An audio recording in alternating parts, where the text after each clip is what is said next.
Hello டபிள்யூபீஸ் தெலுங்குடீரா இன்னைக்கு நம்ம என்ன பார்க்க போகிறோன்னா வித்தவுட் வேர்ட்ஸ் எபிசோட் 6. அதுக்கு முன்னாடி இருக்கிற எபிசோட் பார்க்கலன்னா போய் பார்த்துட்டு வந்துடுங்க. வாங்க நம்ம வீடியோக்குள்ளே போகலாம். ஜெமன் உங்களை கூப்பிட்டு இருந்திருப்பான் கிளாஸ் ரூமில். அதோடு நீங்கள் திரும்பி பார்த்துட்டு என்ன ஐப்ரோ ரேஸ் பண்ணி கேட்குறீங்க.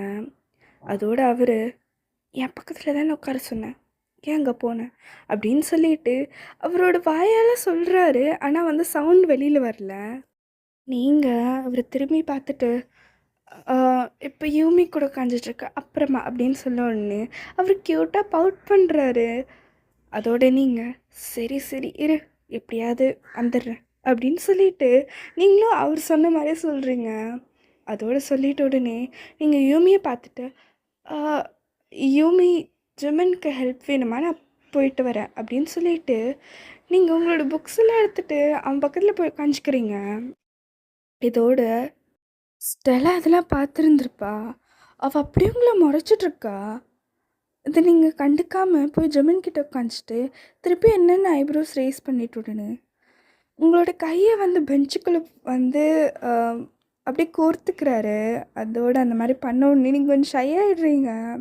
அதோடு நீங்கள் உங்களோட புக் ஓப்பன் பண்ணிவிட்டு ஓகே என்ன என்ன டவுட்டுன்னு கேட்டால் அப்படின்னு சொல்லிட்டு நீங்கள் ஒரு மாதிரி பண்ணவும் அவர் லைட்டாக சிரிச்சிட்டு என்ன அப்படின்னு சொல்லிட்டு கேட்கவும் நீங்கள் நான் இங்கே படிக்கிறதுக்குன்னு சொல்லிட்டு தாண்டா உட்காந்தேன் அப்படின்னு சொல்லிட்டு சொல்லவும் தெரியுமே அப்படின்னு சொல்லிட்டு சொல்லவும் அவர் உங்களோட பாம்ஸை சாஃப்டாக ரப் பண்ணுறாரு அவரோட தம்மை வச்சு.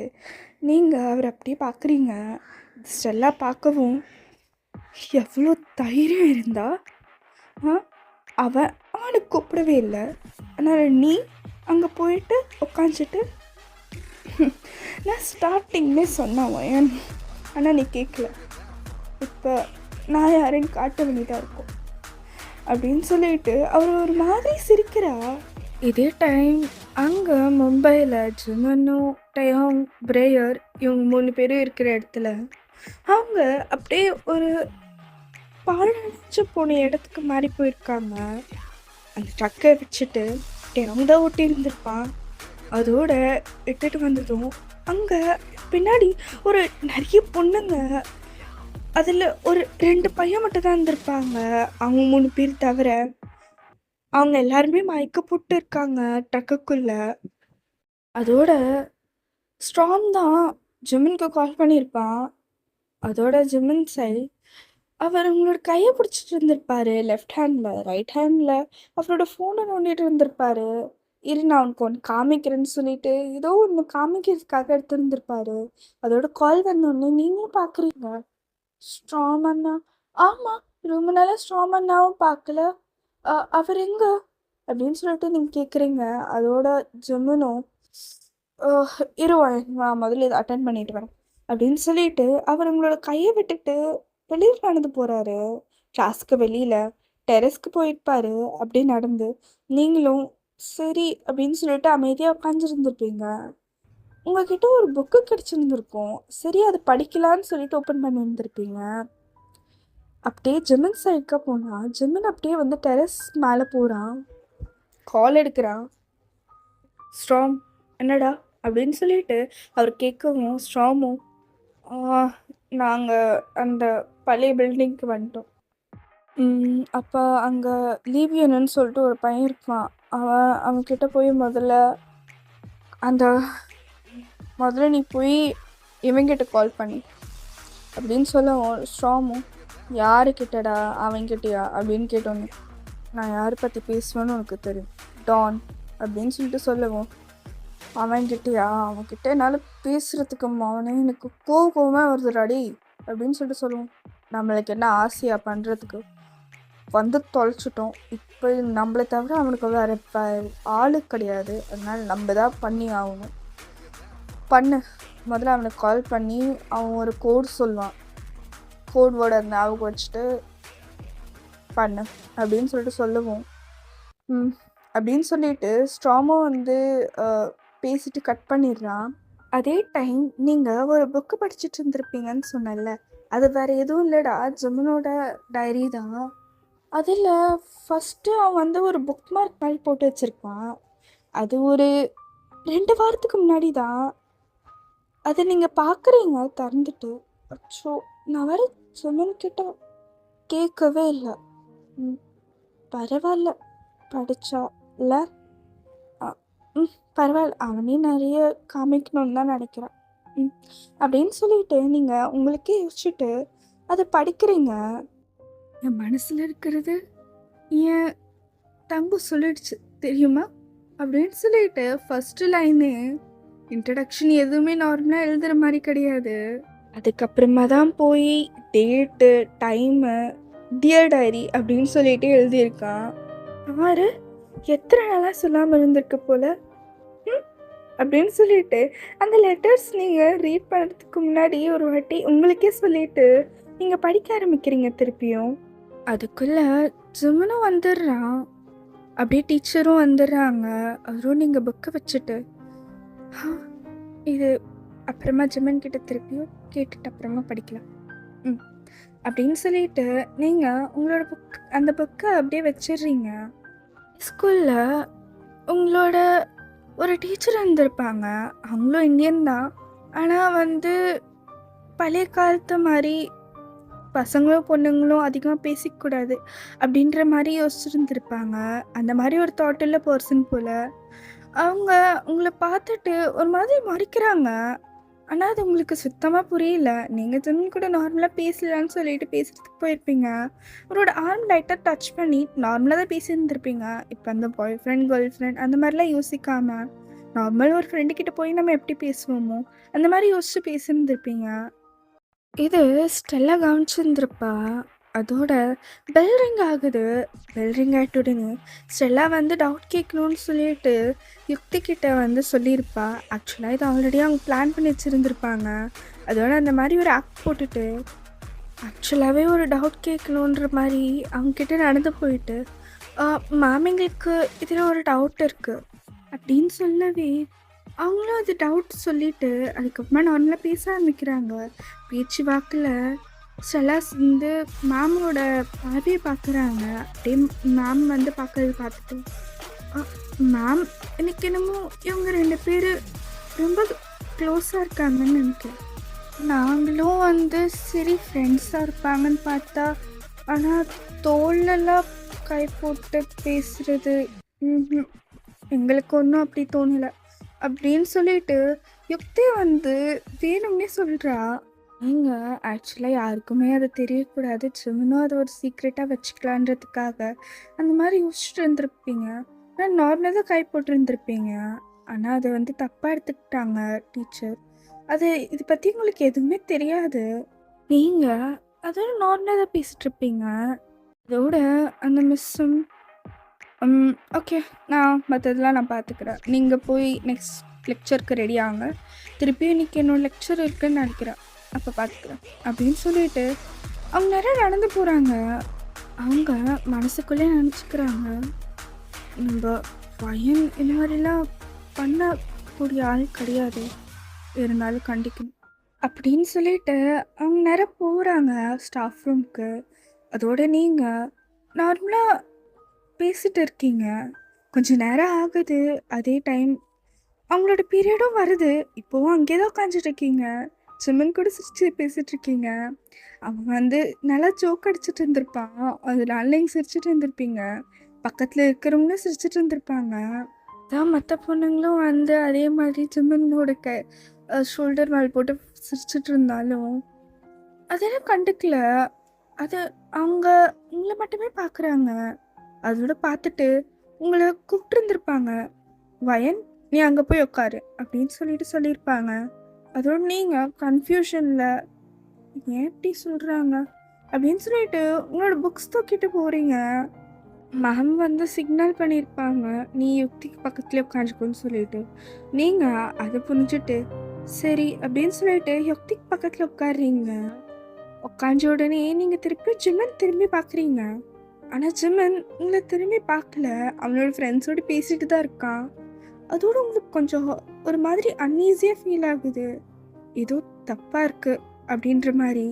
இருந்தாலும் அது கண்டுக்காமல் சரி அந்த மாதிரிலாம் நம்ம இருக்கக்கூடாது. பொசசிவ் கண்ட்ரோலிங் அந்த மாதிரிலாம் இருக்கக்கூடாது. ஜெமின் அவன் அவன் இருக்கிறதே கொஞ்ச நாள் தான் இங்கே. அவ்வளோ சீக்கிரத்தில் அவன் இருக்கிறது கிடையாது. அவனோட ஃப்ரெண்ட்ஸ் கூடயும் அவன் பேசுகிறது கிடையாது. ரொம்ப நாள் கழிச்சு இந்த மாதிரி பார்க்குறேன் அப்படின்னு சொல்லிட்டு நீங்கள் திரும்பிட்டு டீச்சரை பார்க்குறீங்க. நல்லா கான்சென்ட்ரேட் அங்கே தான் பண்ணுறீங்க. அப்படி பெல் அடிக்குது. இதோட ஸ்கூல் முடிஞ்சிடும். ஜெமினுக்கு அப்போ தான் கரெக்டாக ஒரு கால் வந்திருக்கும். அதனால் கால் எடுக்க அவன் பாட்டுட்டு ஆல்ரெடி பேக் பண்ண பேக் பேக்கை தூக்கிட்டு போய் அப்படியே அவன் பேச ஆரம்பிச்சிடுறான். பேசிக்கிட்டே அவன் நடந்து போயிடுறான். அதோட உங்களோட சைடு நீங்கள் கொஞ்ச நேரம் யுக்திக்கிட்ட பேசியிருந்திருப்பீங்க. அவள் கூட நார்மலாக பேசியிருந்திருப்பீங்க. அவளும் இப்போ கொஞ்சம் நார்மலாக பேசியிருந்திருப்பா. என்னன்னு போனது உங்களுக்கு சுத்தமாக தெரியாது. அதோட எல்லாருமே வந்து போக ஆரம்பிச்சிடறாங்க. நீங்களும் கேட்டான நிற்கிறீங்க. சரி அவன் இங்கே தான் இருப்பான், சேர்ந்து போகலான்னு சொன்னானே அப்படின்னு சொல்லிட்டு நீங்களும் நின்றுட்டுருக்கீங்க. ரொம்ப நேரம் ஆகுது. ஒரு அரை மணி நேரத்துக்கு மேலே ஆயிடுது. அதோட திரும்பி பார்க்கும்போது ஜேகே அங்கே வந்து நிற்கிறான். நீங்கள் அவரை பார்த்துட்ட உடனே மாமா நான் ஆக்சுவலாக அப்படின்னு சொல்கிறாங்க இல்லையா ஜேகே. என்னாச்சு வயன், ரொம்ப நேரமாக வராமல் இருந்த? கொஞ்சம் கவலையாக இருந்துச்சுல, அதனால சரி நானே வந்து பிக்கப் பண்ணிடலாம் அப்படின்னு சொல்லிட்டு பைக் எடுத்துகிட்டு வந்துட்டேன் அப்படின்னு சொல்லிட்டு சொல்லுவோம். நீங்கள் சரி இப்போ இவர்கிட்ட எதுவும் சொல்ல வேண்டாம் அப்படின்னு சொல்லிட்டு அமைதியாக பைக் மேலே ஏறி உட்காந்துடுறீங்க. அதோட உங்களுக்கு உட்காரும் போது நீங்கள் எல்லாத்தையும் கரெக்ட் பண்ணிவிட்டு உங்களோட பேக்கை பிடிச்சிட்டு வரீங்க. ரொம்ப அமைதியாக இருக்கீங்க. எனக்கு ரொம்ப ஹர்ட்டிங்காக இருக்கு.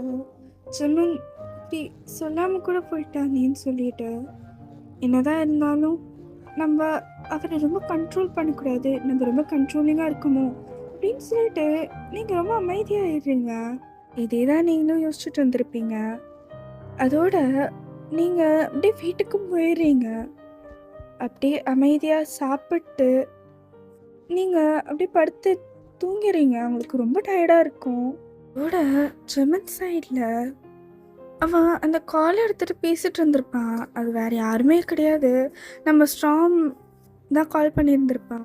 அதோட அந்த கால் எடுத்துகிட்டு டேய் நான் வேறு வாயன்கிட்ட சொல்லாமல் கூட வந்துட்டுருக்கேன், அட்லீஸ்ட் பேப்பரையாச்சும் எழுதி வச்சுட்டு போயிருக்கேன், சரி என்னாச்சு சொல்லு அப்படின்னு சொல்லிட்டு தான் பேச ஆரம்பிச்சிருந்துருப்பான். இதெல்லாம் ஸ்ட்ராங்காக பேச விடுறதுக்கு முன்னாடியே இது எல்லாமே இவனே பேசிகிட்டு இருந்திருப்பான். டேய் ஜெமின், நாங்கள் பெரிய பிரச்சனை மாட்டிகிட்ருக்கோம். இப்போ நீ மட்டும் வரலன்னா அவன் எங்களையும் விட மாட்டான், அந்த இதையும் பண்ண விட மாட்டான், ஏதாவது பண்ணுறதுக்கு சீக்கிரமாப்பா அப்படின்னு சொல்லிட்டு பேசவும் ஜெமினும் என்ன எங்கே இருக்கீங்க அப்படின்னு சொல்லிட்டு அவர் கேட்குறாரு. அதோட ஸ்ட்ராமும் அதே பங்களாவில் தான், இவனுக்கு தெரியாமல் தான் இப்போ கால் பண்ணியிருக்கேன், தயவு செஞ்சு சீக்கிரமாக வா. ஏய் டிரைவரும் எங்கடா அப்படின்னு சொல்லிட்டு ஜெமின் கேட்கவும் தெரியல, அவன்கிட்ட இருக்கான், ஆமாம் அவகிட்ட இருக்கான், தயவு செஞ்சு சீக்கிரமாக வா அப்படின்னு சொல்லும் போது ஜெமினும் 5 மணி நேரமாச்சும் எடுக்கும், நான் சீக்கிரமாக வரேன் அப்படின்னு சொல்லிட்டு சொல்கிறான். 5 மணி நேரம், சரி ஏதோ ஒன்று, அது வரைக்கும் நான் ஏதாவது சமாளிக்கிறேன், தயவு செஞ்சு சீக்கிரமாக வா அப்படின்னு சொல்லிட்டு கால் கட் பண்ணிடுற உடனே எதுவுமே சொல்ல விடலை. ஜெமினும் அவனோட வீட்டுக்கு போயிட்டு பேக் எடுத்து வைக்கிறான். இது வந்து யுக்தி வந்து பார்க்குறா. ஆனால் என்னாச்சு, திருப்பியும் எங்கேயாவது போறியா அப்படின்னு கேட்கும்போது ஆமாம் நான் திருப்பியும் மும்பைக்கு போய் தான் ஆகணும், நான் போயிட்டு வரேன் அவ்வளோதான் அப்படின்னு சொல்லிட்டு பேச விடல. டக்குன்னு எல்லாத்தையுமே பேக்கில் எடுத்து போட்டுட்டு அப்படியே போகலான்னு நினைக்கும் போது யுக்தி அவனை வந்து நிறுத்திட்டு அண்ணா அவனோட ஃபோனுக்கு கால் பண்ணியிருந்தான் அப்படின்னு சொல்லிட்டு சொல்கிறா. அந்த அக்கான்னு சொல்லிட்டு உங்களை தான் கூப்பிட்டு இருந்திருப்பா. அதோட ஜெமினும் ஐயோ சரி யுக்தி அப்போறேன் அவகிட்ட சொல்லிடு அப்படின்னு சொல்லிட்டு திருப்பியும் அவனோட ரூமுக்கு போயிட்டு ஒரு லெட்டர் அன்னைக்கு வச்சது திருப்பியும் எடுத்துட்டு பேக்கில் போட்டுட்டு இன்னொரு துணியும் எடுத்துக்கிறான். அவன் எங்கே போனாலும் இந்த துணி கண்டிப்பாக எடுத்துப்பான். அதை எடுத்துட்டு போகிறான். அதோட அது யுக்தி பார்த்துட்டு அண்ணா எங்கே போகிறேன்னு தெரியல, அண்ணா சேஃபாக வந்துரு, முன்னாடி மாதிரி வராத. ம் நீ சேஃபாக வா அப்படின்னு சொல்லிட்டு சொல்லுவோம். யுக்தி, என்னை பற்றி நீ பயப்படாத. நான் பத்திரமா இருப்பேன். ஆ, நீ நான் எப்பவும் சொல்கிற மாதிரி தான் இந்த வாட்டி இடம் இல்லை, வெளியில் போயிருக்கான், அதனால் நீ அவள் வீட்டுக்கு போயிடு அப்படின்னு சொல்லுவோம். சரிண்ணா, தெரியும், பாய் அப்படின்னு சொல்லிட்டு சொல்லவும் ஜிம்மும் அப்படியே அங்கேருந்து டக்குன்னு ஓடி போகிறான். கரெக்டாக படுக்க போகும்போது யூமி வரா. யூமி வந்துட்டு அக்கா அண்ணா திருப்பியும் மும்பை போகிறாங்க சொல்ல சொன்னாங்க அப்படின்னு சொல்லிட்டு சொல்கிறான். அதோட மீனா அந்த பையனை நான் என்னன்னு சொல்கிறது, என்னவா இருந்தாலும் பரவாயில்ல விடு, நான் ஓவராக யோசிக்கிறேன் நினைக்கிறேன்.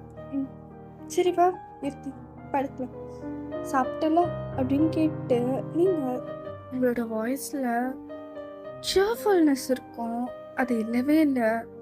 ஃபுல்லாக அந்த கில்ட் கூடவும் நம்ம ரொம்ப கண்ட்ரோலிங்காக இருக்கணும் அப்படின்ற ஒரே ஒரு வார்த்தை மட்டும்தான் உங்களோட மைண்டில் ஓடிட்டுருக்கு. தீவும் எதுவும் சொல்லாமல் அவள் பட்டன் படுத்துடுறா அவங்க பக்கத்தில்.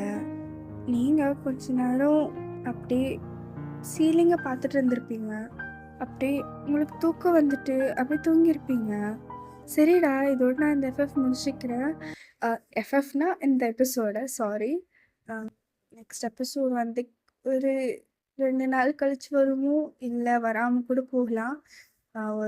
எனக்கு கொஞ்சம் சின்ன பிரேக் தேவைப்படுது. நான் அப்புறமா உங்களுக்கு கண்டிப்பாக வந்து நிறைய எஃப்எஃப்ஸ் அண்ட் இந்த எபிசோட்ஸும் போடுறேன். அது வரைக்கும் இது இல்லையா, நீ எப்பவுமே என் கூட இருப்பல்ல? என்ன பார்த்தா அப்படி சொல்லிட்ட? அப்ப சொன்னதும் தான் இப்போ சொல்லிட்டு இருக்கேன். நான் உன்னை பார்த்து எத்தனை வாட்டி ஐ லவ் யூ சொன்னாலும் போதாது, மெசேஜில் I am coming for you போட்டா போச்சு.